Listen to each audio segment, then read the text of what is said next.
Alright guys, welcome back to J-toyautoworks, where we take a closer look at RC.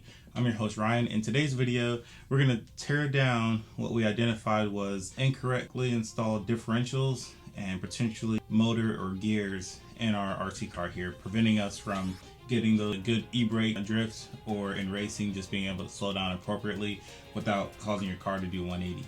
So with that said, we're going to get into it right after this. Alright guys, so one of the things that you got to kind of keep in mind is when you start adding extra things to your vehicle, stuff like diffusers and whatnot, essentially they just become extra pieces that you have to remove. Not a big deal. Obviously, you know, you want the look of whatever car that you're building, so that's not something that you're going to be wanting to do and wanting to deal with, but sometimes it does just add extra pieces. Now we got the suspension pieces here. I went ahead and took apart some of these screws so you didn't necessarily have to sit through that drive shaft. So now picking the vehicle up here, this is what we're left with, okay? As you can see, there's some screws on the bottom side here, all right? So this is the rear half of the vehicle. You would undo 4 screws and then you can pull this piece straight off like this, all right? I recently made a time-lapse video showing me rebuilding a vehicle. Now, if you'd rather see this sort of thing done in a time-lapse, leave a comment below. Let me know what you think on that. Head over to the other video if you like. Let me know what you think of the time-lapse portion. Now, I say that just because, you know, it's a lot of taking apart screws, and sometimes people might not necessarily like that. It's kind of repetitive. But I like to keep engaged with the audience so that you guys can know what it is that we're doing here, especially if you're trying to follow along. So we got a couple of screws on the bottom. This bottom piece here, we might not take all the way off because the motor and the gearing is attached to a metal piece in the front here that holds it on. I'll show you real quick. I'm referring to this piece up here. All right. So now, in order to leave this stuff on the vehicle, this does separate in half, all right? So we might not actually have to remove all of this. We just need to be able to get in here to the differentials. So that being said, let's go ahead and grab our pliers, pop off the suspension, being careful not to break anything. We'll just go ahead and pop them all the way off. No need to keep them on. It's just going to be something else that's in the way. All right, so now that we got that off, we have a couple of screws here in the front that we're going to take off. These essentially hold the, in this case, it's going to hold this kind of upper tower brace here where the suspension screws to, but it's also going to hold in the differential, all right, the top part. So we have to remove these screws, kind of no way around it, or sit this piece off to the side. These pieces are fine, they can stay. In the bottom here, there is 3 screws, but if I remember correctly,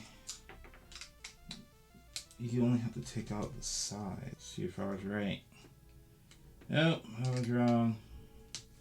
It's alright, I've been wrong before. I'm sure all of us have. Alright, so we got a couple screws there. Pop that off. Now, like I said, we're going to attempt to pop off the front differential here without removing everything. All right, so there we go. So we got that housing off on the front side here. The only thing that came out extra was the lower control arm. We'll just place that back down. So then you can see here, we have our steering still together and we have access to our differential. Now, in this case, we're not going to touch it just yet.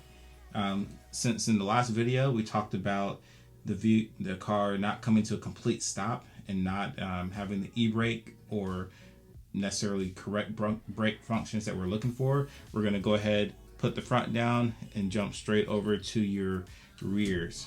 Okay, so we'll sit this down for now. I'll bring you guys in a little closer so you can get a better detailed look at this. So we got your rear differential here. Let's go ahead and pop off the little bracket on the bottom, and we'll look at taking apart these 3 screws. So there is different types of differential fluid and things that you can use. I usually just buy the Tamiya diff grease. I find it works pretty well. I never had any issues. I did have over a while when I had some cars in storage, some of the grease did dry up, but we're talking years, so you can't really fault the grease or the brand for that. All right, so now that we pop that off, we should be able to separate this. All we should have to do is lay this back, pick it up just like that. All right, so as you can see on this gear here, you see how the gear is only on one side? So the issue, what we're going to do is we're actually going to turn that gear around. Now before we do that, what I kind of want to do is hold the vehicle up, and I kind of want to spin it to see. Okay, so I'm just kind of trying to hold it in place here. You can kind of see how this orientation works.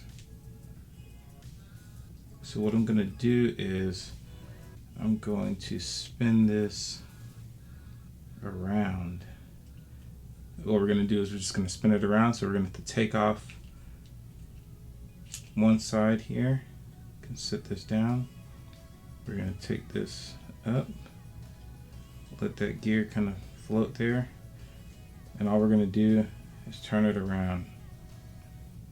Okay, put that back, grab your side again, put the axle in here, kind of turn it. And you know, it might get a little tedious, but you just have a little patience and kind of work with it. There you go. I'll grab some of that differential oil that I mentioned. I don't put a whole lot. I just put enough just to, as you can see, it's a little wet in here. So from last time, all we did was flip this over. So we took it off, rotated it, put it back in. Now we can go ahead and assemble this back together. It's just important that you don't kind of drop anything or let any pieces fall back off inside there. You really don't want anything bouncing around in there. Also, you don't want to pull on your drive shaft either and make that gear fall off, so keep an eye on that. Now that we got this back together, we'll work on assembly all as one task. So now that we got this together, let's set this off to the side, and let's bring in the front. Remember, we left the front attached to the vehicle here.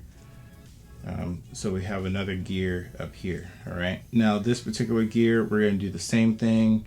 We're going to take this off and we're going to do the 180. So all we did was pop that gear off, flip it around 180, and we had to attach the cover plate back on. We didn't screw any of the front back on yet, so we definitely can't really use it just yet. But since we turned it around, we're noticing that right away we're getting the forward motion with our gear here as we rotate the wheels. So what we're going to do is we're going to grab our rear differential. This one, I set it into place along with our drive shaft. So for the time being, what we're going to do is we're just going to throw a screw in here just to keep everything from falling apart the moment we let go of something. Kind of a balancing / juggling act sometimes working with these things, so keep in mind that you got to control your vehicle while you're swapping parts in and out. All right, so we just put a screw in here, each one of these sides, nothing crazy. All right, so now what we're going to do, we didn't put the suspension back on yet. All we want to do is flip it around and see where we're at as far as what turns what. So we identified that turning the wheel, driving forward, spins the gear, which in turn spins the drive shaft, which in turn spins the rear wheels. All right, that's what we're looking for. Now, we don't need the front wheels to go in reverse. All right, so when we're going in reverse, we really only need the back to work. So if we turn the wheels backwards, see there's no play in the rear here. So that's fine. Now what we are concerned about is the rear. When we turn the rear going forward, are they going to move? That's the question. So, all right. So now it looks like we have our kind of rear wheel drive bias. Remember, as it's going under its own power, these front wheels are going to pull it. So it's going to be more or less all wheel drive. Now, when you go to brake or lock this up, the back wheels will stop spinning instantly, but there will be no more constant rotation on the front here. So let's see. Let's sit it down. Let's put some suspension on and see if we can't demonstrate some of this. All right, so as we're taking a closer look at our setup here, how we changed the differentials out and how it should behave. We got our battery plugged in, we got the car powered on, remote's powered on. Let's go ahead and see what happens when we give it a little bit of throttle. All right, so now our car is acting like a rear wheel drive. So just rear wheel drive bias, no all wheel drive happening at the moment. It gets a little confusing sometimes when we're talking about this, only because we're wanting it to behave in one sort of fashion while we're driving it. And in some cases, maybe for like reverse, it's a little easier, faster. Sometimes you maybe ran into a little bit of grass or something. The all-wheel drive definitely helps with that. So in reverse, we will kind of want the all-wheel drive, but it's completely up to you how you want to set it up. You can definitely drift with rear-wheel drive or all-wheel drive. Doesn't really matter. It's just a matter of how you're situating your differentials. Okay. In this particular case, I'm looking for the rear wheels. Okay. Now I don't want all the wheels to stop turning when I hit the brake. So only the rear, which means I don't want the front to be under power while it's moving forward. So I only want the all-wheel drive as a secondary feature. That being said, going back to our demonstration to see what we currently have. We have rear-wheel drive and we have all-wheel drive going in complete reverse. However, when we hit the e-brake, we are only activating the rear wheels to lock up. I'll just give a brief demonstration of that.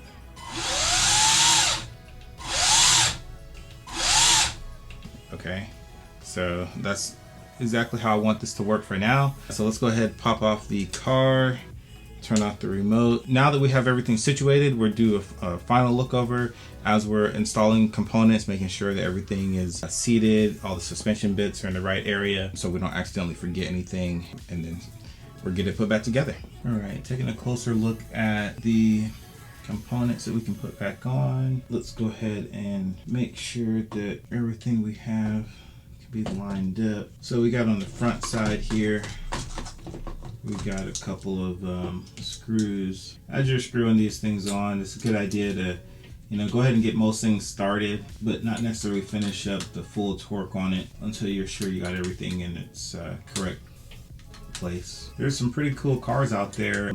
A lot of the cars you can get nowadays, many different variations. Even if you buy a kit, the kit will have, obviously it will come all the pieces you need to play and get started. But a lot of them also come with different sorts of conversion kits. So if you want to maybe have it look a certain way, or maybe have it, you see some of the anodized blue aluminum pieces on here. You can red, silver, and blue, but a lot of them, a lot of the kits right out of the gate will get you started with what you need in order to play. So don't be discouraged if you see people with much more fancy looking cars. Chances are they've had it for a little while. Maybe this car they've been building over time, buying parts for over time. So don't feel left out or anything.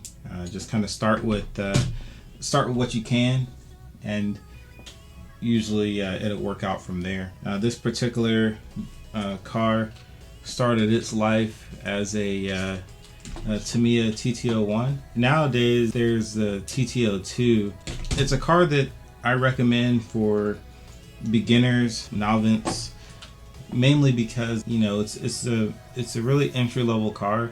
You can still have a lot of fun with. You know, they make a lot of things for 1/10 scale, so if you get one of these cars, you can just swap out and play without having to worry too much about anything as far as specialty car wise. Maybe if you got a car that is a little more specialty, if something breaks on it, it might cost you a little bit more. More importantly, it might be a little bit harder to get, a little bit harder to find. So that's something to keep in mind. But I always encourage people getting a cheaper car that they can have fun with rather than a more expensive one, just because. That's something to keep in mind as well. Let's put the last few screws in here. Something I've seen some people do too is they put on Loctite on some of the screws. I don't recommend that unless you have like a particular screw that just keeps backing off or falling out for whatever reason. There's really no need to put Loctite on there.